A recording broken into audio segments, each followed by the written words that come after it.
Welcome to the 2024 Winter Classic Student Cluster Competition Studio Update Show. Now, here are your hosts, Dan Olds and Addison Snell. Welcome to another edition of the 2024 Intersect 360 Research Winter Classic Invitational Student Cluster Competition Studio Update Show. I'm Addison Snell, together again with Dan Olds. And now, Dan, we're here with the team from NASA Ames Research Center, one of the key mentors from the 2024 competition. Yes, and NASA has done a fantastic job, again, in mentoring and kind of spearheaded by Sherry. Sherry, you want to say a little bit about the application? And Steve as well, too. We're going to get everybody in here. Yes, the application is from the NASPARO benchmark called BTIO. It's one of the 8 original benchmark called BT, with the addition of IO into the benchmark.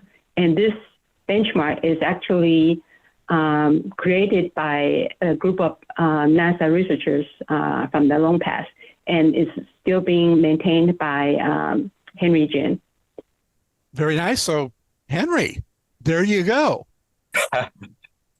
Wow, thank you. Thank you for the introduction. Yes, I as a NASA participant, we are really, really glad to be part of it to support students, obviously. You've done such a great job. I definitely should thank you all organizing such an event. We enjoyed it. And also definitely thank Sherry and Steve for putting a lot of time to make it happen. Yes. So I guess one of the challenge I look at it is that for this year is to come up with a problem that actually can challenge students, but also to avoid some of the advantage for those, returning teams from last year, right? That's so right. Sherry spent a lot of time thinking about that problem. So she came up with this brand new problem to challenge its students. So that's a great. And it did. And actually, Steve, on the results, this was tough. It was tough. I actually haven't looked at the results that closely. Sherry was doing that, but yeah, the students had a hard time getting good results on this one. And plus, what I really like, particularly for a tougher challenge, is that you split it up, and they had 5 different ways to earn points, each worth 20 points. And it gave the students sort of waypoints that they could at least earn something out of it. Did that make it more difficult on your side? So the splitting the competition into multiple categories, I think in the design originally, it serves multiple purposes. The one purpose is to make sure that the students get started, not wait until the last day to do the problem. So we set up the deadline, one set of deadline on Thursday night, one on Friday night, one on Saturday night. And this way we encourage them to start the problem early so that they don't just rush to do everything on Saturday. And the second component of this is that the design of the problem is the first 1 or 2 categories are actually much easier to do to help them get familiar with the problem.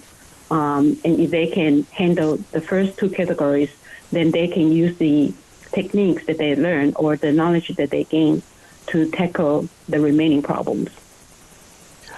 And one of those sub-challenges was a quiz that you folks put together with not multiple choice, not true or false, essay questions. They had to actually prove that they knew it. And that was hard. And what kind of responses did you see to that? How was that for the students? Yes, so there are 10 questions, and for people who have no knowledge about HPC, it's definitely going to be hard. But I think the outcome of the quiz is that I see multiple teams, they actually do pretty well. Of course, in my grading of the answers, I try not to be too critical. If they had slightly wrong statement in their explanation, I wouldn't deduct points out of that. It's basically just trying to see if they get the main idea of that quiz question. So in some sense, I feel happy that many teams, they actually do pretty well. And what I appreciate about your mentorship, and you've been at this multiple years now as supporters of the Winter Classic, is you're talking about students, some of whom clearly have previous exposure at some level to HPC, but some have none. Are you seeing both? All right, here's someone who had some idea coming in and they scored really well. Here's someone else who had no prior experience or knowledge and maybe didn't score as high, but they're engaging, right, and showing promise, looking forward into the future? I think some teams did not score well for multiple reasons. One is that they started late. They wait until maybe late Wednesday or Thursday to start engage on the problems. That's one reason. The other reason is that they have no basic knowledge on certain things that would be necessary. For example, the use of Linux commands. Some team has difficulty with that. So for those teams, it's really hard for them to continue and try to work on the problems. But there are other teams who are not very strong with HPC, but I can see them trying hard, working on them and asking questions, and they made pretty good progress. Although those teams, they did not score at the very top, but I think they did try really hard and they did score reasonably well. Good. And the thing is, you're bringing up asking questions, and from what I'm hearing from the teams is that you folks were fantastic when it came to answering them quickly and completely and helping out the teams that found themselves in the ditch.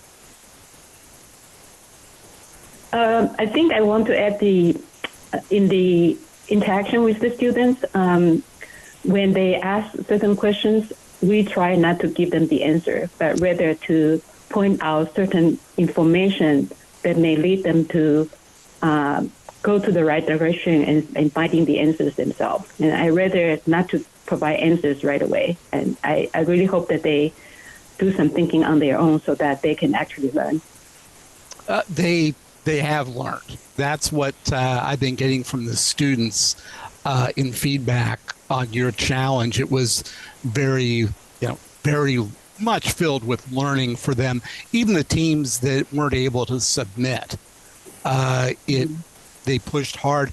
How did you notice, Steve, that the students were asking more questions, fewer questions this year? That's a good question. Certainly last year, there were a number of mentors in each team that were, I think, trying to drive their team's success, maybe less so this year. But question-wise, there were a lot of teams that did ask questions, good questions. One team was even they had found our documentation for the environment that we build in the cloud. We use the environment for other things as well as our documentation on the NAS website, and we're trying to do some of those features that weren't enabled in the student competition environment. But it showed they had initiative, and we're trying. That's what we want to see. Absolutely. I mean, to the extent that the Winter Classic Invitational specifically does outreach to students who might not have had any previous experience with high-performance computing, what are you looking for in the students ideally? What do you hope to see, and are you finding that? Well, I mean, in terms of long-term talent development, we're trying to bring more students into HPC. I'll let Henry answer that one. Well, I mean, from my perspective, I would certainly wanted to see that people are really interested in their existing field called high-performance computing so that they can contribute in the future. And nowadays, I think a lot of people are probably more intrigued by many other stuff that's on the website. But probably a lot of them didn't realize there's this a special thing underneath that you can get things down, more quickly. And so I think it's important to recruit, those young generations for the next, wave, because we all gonna getting old at some point.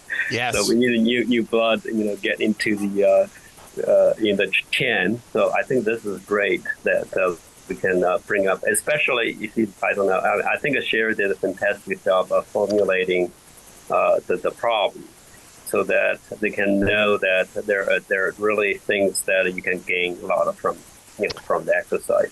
Absolutely. And plus, she did hours worth of training. She recorded that for them. Yes, obviously, yes. And that was great.